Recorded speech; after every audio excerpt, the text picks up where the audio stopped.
esgarrinxades utòpiques. Avui parlarem dels Dics, de la Irene Solà, publicat per l'Altra Editorial i Premi Documenta 2017.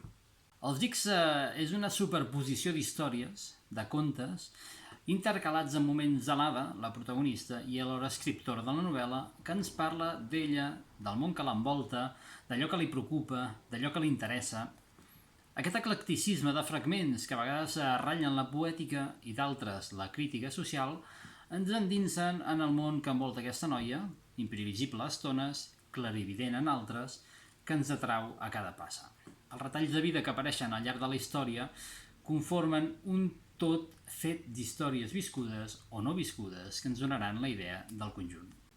L'Irene Solà en recorda una vegada més que el Premi Documenta, de la qual és digna guanyadora el 2017, ens obre la porta a nous formats i noves veus que potser marcaran el futur de la nostra literatura.